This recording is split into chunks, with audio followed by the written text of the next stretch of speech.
New York wanted to make the internet more accessible to people who might not be able to afford it. So they came out with these so-called internet kiosks. They replaced phone booths, which of course are kind of antiquated at this point, with these so-called internet kiosks. People could go there, they could search the internet, they can use it for 411, they can use it for all sorts of things, checking the weather. Well, they have now decided to do away with the web browsing component of these kiosks because too many people were utilizing it for pornography.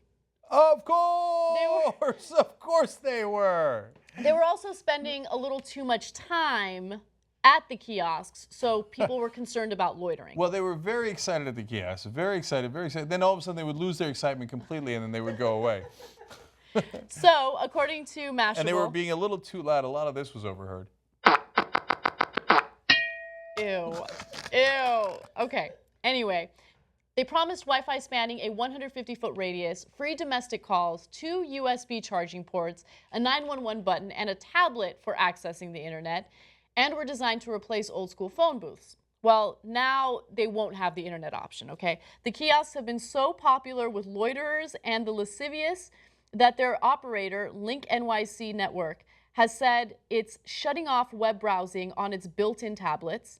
The kiosks are often monopolized by individuals creating personal spaces for themselves, engaging in activities that include playing loud, explicit music, consuming drugs and alcohol, and the viewing of pornography. The viewing of pornography. I love how professionally that's put together. Yeah, that's Corey Johnson, a New York City councilman, who said that last quote. So, look. It sounds like a wonderful idea, and I love the idea of replacing the phone booths with something that, as they were saying, bridges the digital divide. And they're like, look, and it might help people who don't have as much money, yada, yada. But I can't believe they didn't think this through. Yeah. I think that if I was in the meeting, I would have been like, I got to point out something to you guys. Well, you know what people use the internet for? And it's not just the porn. People started watching Netflix on there. Yeah, yeah. And then they wouldn't leave. And they're watching it all day long. Or they'd play loud music.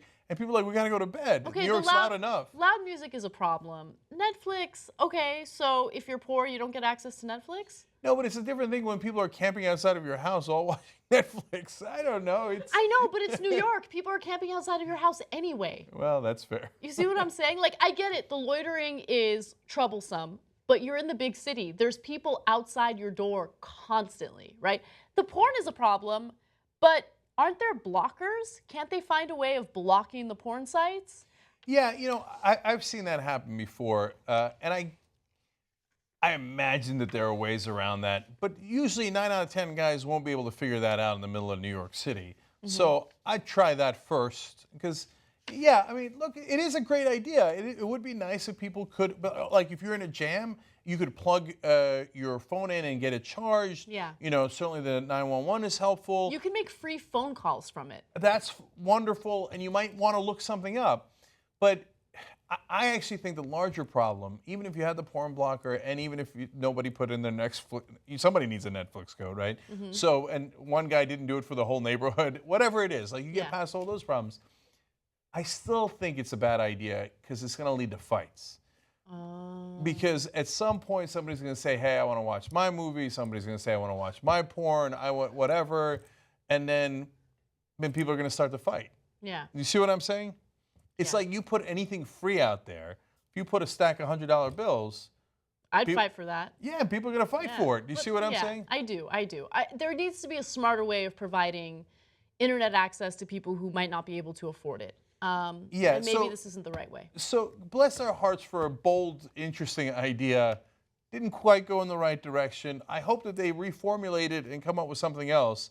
Because I don't want to get on them for trying it. I don't want to be like, ha. No, it was an idea headed in the right direction. It veered in the wrong direction because people are people. That's reality. Mm-hmm. And there might be more fights too if this gets on your shoe. If you get Young Turks membership, you have a camera up your nose. That's not really true, but we do because everything gets recorded, our behind the scenes, our post games, all sorts of new shows, all at tytnetwork.com/join. We'll see you there.